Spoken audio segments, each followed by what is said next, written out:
কে বলছেন? হ্যালো, আমি রুদ্রিকের ঠাকমা বলছি। ও হ্যাঁ বলুন। বলছিলাম যে আপনি না ওদের দুজনকে আলাদা করে দেবেন না? মাফ করবেন, যারা বিবাহিত নয় তাদের আলাদা থাকাটাই শ্রেয়, এটাই সমাজের নিয়ম। দেখুন, আমরা মানছি যে আমরা যেটা করেছি, মানে আপনাদের সঙ্গে আমরা একটু মিথ্যাচার করে ফেলেছি, কিন্তু মাফ করবেন।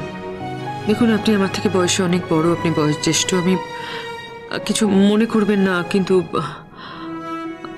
আমি আমি ভাবতেও পারছি না আমার মেয়ে এতটা নিচে নামতে পারে। ভাবতেও পারছি না। আমার রাতের ঘুম চলে গেছে, আমার শরীর খারাপ হয়ে গেছে, আমার পক্ষে এটা মেনে নেওয়া সম্ভব না। আপনি যদি এ বিষয়ে কথা না বলেন তাহলে ভালো হয়। বিশ্বাস করুন,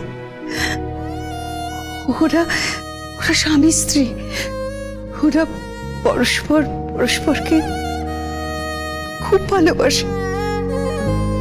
প্লিজ, আমি আত্মীয় স্বজনের কাছে মুখ দেখাতে পারবো না। আমি হেরে যাব সেই মানুষটার কাছে। কার কাছে? যে মানুষটা আমাকে একদিন থেকে একদিন ছেড়ে চলে গেছিল, আর আমাকে বলেছিল যে পুরুষ মানুষ ছাড়া কোনো স্ত্রী, কোনো মহিলা নাকি তার সন্তানকে বড় করতে পারে না, মানুষ করতে পারে না। আমি হারতে পারবো না। আমি জিততে চাই। আমি একবার জিততে চাই, ওই মানুষটার কাছে আমি জিততে চাই। প্লিজ, আপনি আমাকে হারিয়ে দেবেন না। প্লিজ, আমাকে জিততে দিন, জিততে দিন।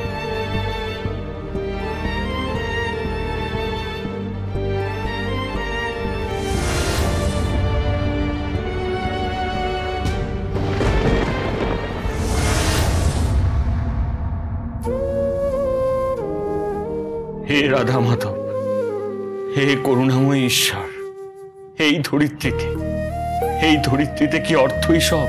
আর অর্থ বিনা প্রেম, ভালোবাসা, শ্রদ্ধার কি কোনো মূল্য নাই?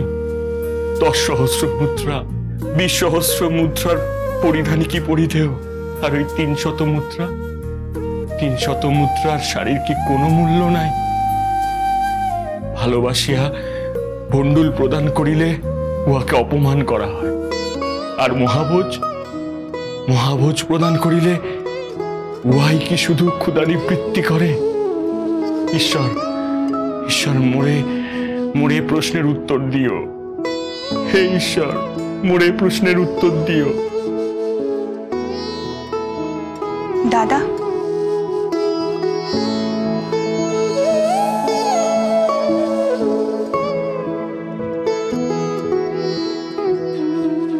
কি রে, তোর কি মন খারাপ হয়েছে? সব ঠিক হয়ে যাবে, বললাম না? একদম কাঁদবি না, একদম কাঁদবি না তুই।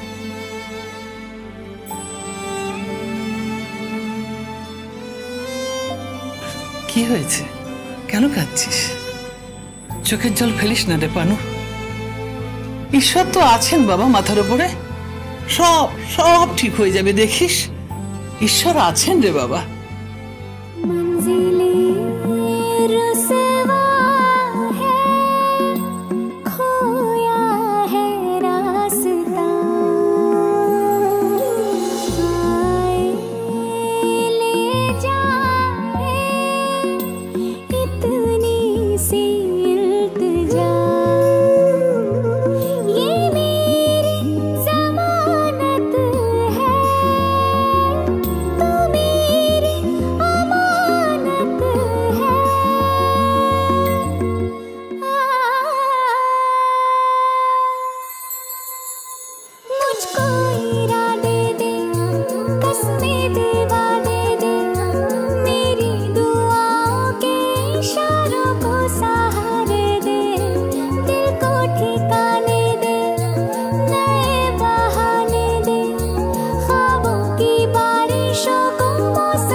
কেকা বৌদি বলছি।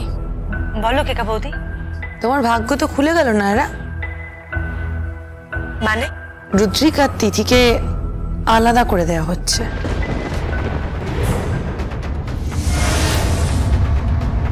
মানে?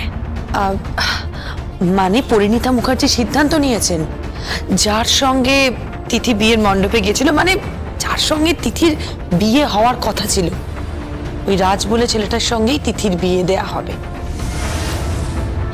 তাই রুদ্রিক আর তিথিকে আলাদা করে দেওয়া হচ্ছে।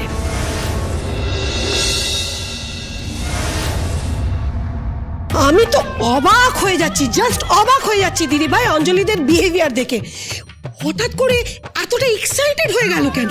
আরে তোমাকে চ্যালেঞ্জ করছে, তোমাকে চ্যালেঞ্জ করছে, আমাকে পৃথা ব্যানার্জিকে চ্যালেঞ্জ করছে। আমি তো ভাবতেই পারি না। মম কি হয়েছে? কে তোমায় চ্যালেঞ্জ করেছে? Any problem? আরে না না না না, কোনো প্রবলেম না, কোনো প্রবলেম না। এবারে জানিস তো অষ্টমীর দিন কম্পিটিশন আছে, একটা কম্পিটিশন। কিসের কম্পিটিশন? আরে ওই ছেলেদের ঢাক বাজানোর কম্পিটিশন হয় না, ঢাক বাজানোর প্রতিযোগিতা। এবারে সেরকম মেয়েদেরও কম্পিটিশন আছে, বুঝলি তো? আর তাতে আবার ট্রফি রয়েছে রে। আরে বাপরে, ট্রফি? আরে হ্যাঁ ট্রফি। কিন্তু কি জানিস তো, এই ক্লাবের অঞ্জলি দি সমানে আমাকে চ্যালেঞ্জ করছে, তারপরে তিতা সেও চ্যালেঞ্জ করছে, ওরাই নাকি জিতবে, ভাবতে পারছিস? ওরে বাপরে, না তোমাকে চ্যালেঞ্জ করেছে? আচ্ছা ঠিক আছে, আগে বলো কিসের কম্পিটিশন? ওই মাসিমণি, শুনলাম নাকি কম্পিটিশন হচ্ছে। কি নিয়ে হচ্ছে গো? আরে ওই যে ছেলেদের ঢাক বাজানোর কম্পিটিশন হয় না, সেটা হচ্ছে। আচ্ছা, সে তো নয় বুঝলাম যে ছেলেদের জন্য ঢাক বাজানোর কম্পিটিশন হচ্ছে, কিন্তু মেয়েদের? মেয়েদের জন্য কি হচ্ছে? মেয়েদের, হ্যাঁ ওই যে মেয়েদের রে। আরে মেয়েদের, আরে মেয়েদের বল না দাঁত। এই দিদি বল না, মেয়েদের কি হচ্ছে? ও হ্যাঁ হ্যাঁ, মেয়েদের হচ্ছে ওই কে কতক্ষণ শাঁকে ফু দিতে পারে। আর কি হচ্ছে? আর আর হচ্ছে কি, ওই কে কত তাড়াতাড়ি সূচে সুতো ভরতে পারে। আর আর ওই অ্যাকুয়ারিয়াম থেকে কে কটা ল্যাটা মাছ তুলতে পারে। হ্যাঁ হ্যাঁ, আর ওই ওই এক পা তুলে ওই কি বলে জানো, ওই কিট কিট না কি বলে জানো? হ্যাঁ ওই kit kit. Kit kit? What's that? এই কিট কিটটা কি গো? আরে এটা একটা খেলা, ওই একটা গুটি থাকে, গুটি মতো থাকে আর কি, সেটা এক পার দিয়ে ঠেলে ঠেলে নাকি এগিয়ে নিয়ে যেতে হয়। আমাকে বলছে আমি নাকি পারবো না, ওরা জিতবে, আমাকে হারিয়ে দেবে, আমাকে হারিয়ে দেবে, ভাবতে পারছিস? মা, তুমি তো হেরেই যাবে। না কখনো শাকে ফু দিয়েছো, না কখনো কিতকিত খেলেছো, আর না কখনো হাতে করে মাছ ধরেছো তুমি। কিন্তু কিতকিত খেলাটা কি? ভগবান, ইনি কিতকিত খেলাও জানেন না। ছোটবেলায় কি খেলা খেলতে? হ্যাঁ এই শোনো, আমরা না এসব বস্তির লোকেদের খেলা একদম খেলি না।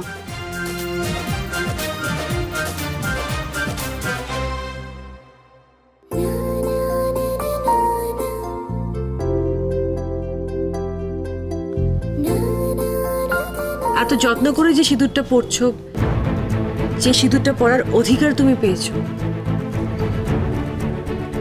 সেই অধিকারকে অগ্রাহ্য করে বাড়ি ছেড়ে কেন চলে যাচ্ছ তিথি?